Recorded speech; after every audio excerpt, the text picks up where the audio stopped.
Great Kings and Queens of Africa is presented by Anheuser-Busch to honor and preserve a part of the rich and proud African culture and to cultivate a deeper understanding of the many contributions that history has made to the world.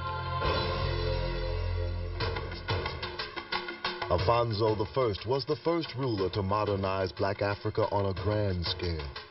He encouraged his people to learn Christianity and new skills in masonry, carpentry, and agriculture. Afonso streamlined politics, established modern schools, and later became the first ruler to resist the slave trade. Promoting industry and agriculture, Hatshepsut may be the greatest female Egyptian ruler of all time. As the first woman in recorded history to preside over a nation, Hatshepsut cast aside the theory of male supremacy. Her spirited defiance of male dominance for 30 years endured to the very end, as evidenced by the discovery of her tomb in the Valley of the Kings. When Sani Ali Burr came to power, Songhai was a small kingdom in the western Sudan. With a ferocious force, the warrior king won battle after battle, routing marauding nomads, seizing trade routes, and ever expanding his domain.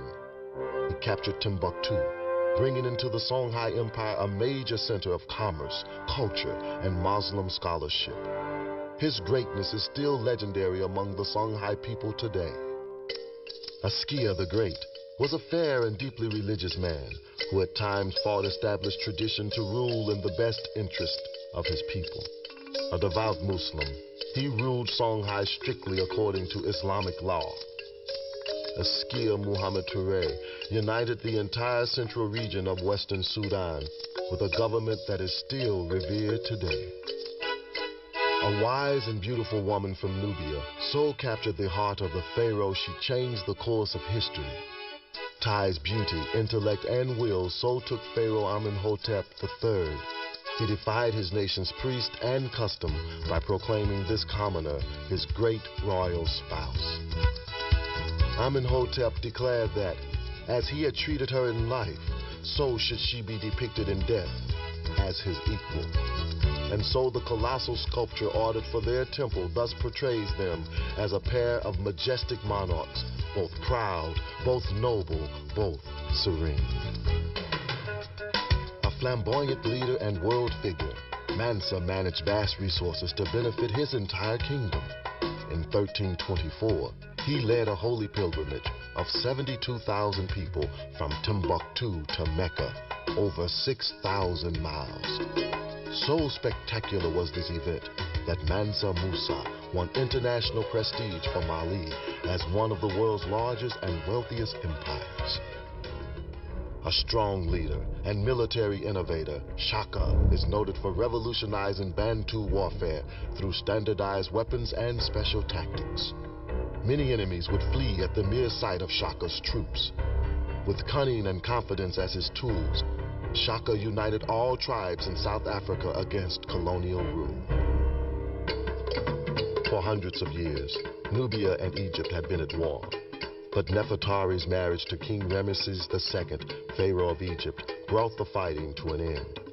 The marriage began as strictly a political move, but it later grew into one of the greatest royal love affairs in history. In fact, the temple which Ramesses built for her at Abu Simbel is one of the largest and most beautiful structures ever built to honor a wife and to celebrate peace. One of the greatest monarchs of the Congo, King Shamba, had no greater desire than to preserve the peace.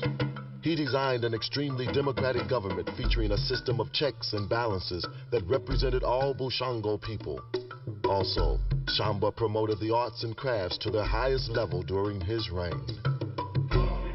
Regarded as one of the greatest generals of all time, Hannibal and his powerful African armies came close to defeating the mighty Roman Empire.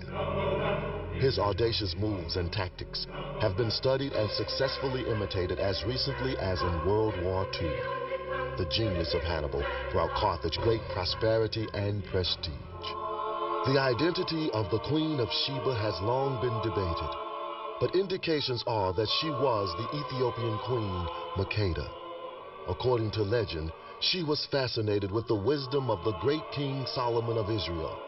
Upon meeting, the king and queen were equally intrigued with one another.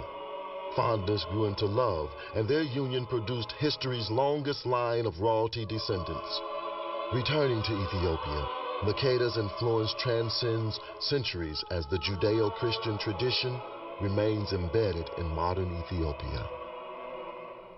Teaching a doctrine of love and peace, Akhenaten was the first ruler in recorded history to believe in the concept of one God. He and his wife, Queen Nefertiti, changed Egyptian culture so radically that their influence was felt centuries later through more natural visual art styles and a fuller, warmer language for poetry, songs, and storytelling. At the age of 16, this great Nubian king led his armies against the invading Assyrians in defense of his ally Israel. It earned him a place in the Bible in the books of Isaiah and 2 Kings. Despite continuous warfare, Taharqa was able to build overwhelming projects throughout his empire, including a temple with carved images over 100 feet high. The Egyptian queen ascended to power at the age of 17 to become one of Africa's greatest female rulers. Intelligent and witty, her graceful nature and stunning personality were valuable diplomatic attributes.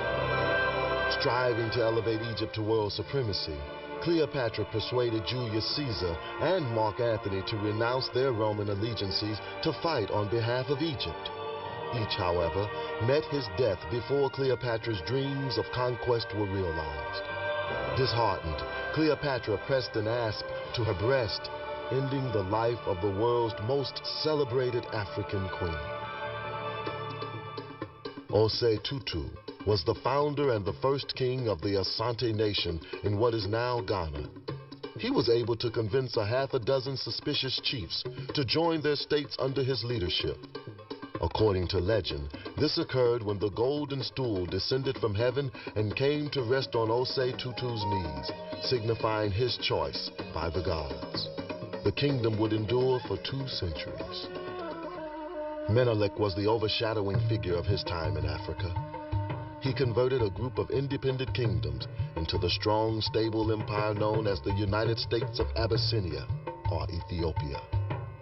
Resisting European colonization and uniting the opposing kingdoms made him one of the great statesmen of African history. Though dead for nearly 100 years, Nihanda remains what she was when alive, the single most important person in the modern history of Zimbabwe. When English settlers invaded in 1896, Nihanda and other leaders declared war. At first, they achieved great success. But as supplies ran short, so did battlefield victories. Nihanda was eventually captured and executed. Although gone, she was not forgotten, and is still referred to as Mbayu, grandmother, Nihanda, by Zimbabwean patriots. Khama distinguished his reign by extracting technological innovations from the Europeans while resisting their attempts to colonize Bechuanaland. Advancements included the building of schools, scientific cattle breeding, and a police corps which practically eliminated crime. In 1875, Khama appealed to Queen Victoria of England to protest English settlement in his country. The English honored Khama and his call for continued freedom for Bechuanaland. For half a century, the Basutu people were ruled by the wise and just founder of their nation, King Mosweswe. The Basutu had to fight for their survival against plundering Africans, European colonialists, and particularly the Boers.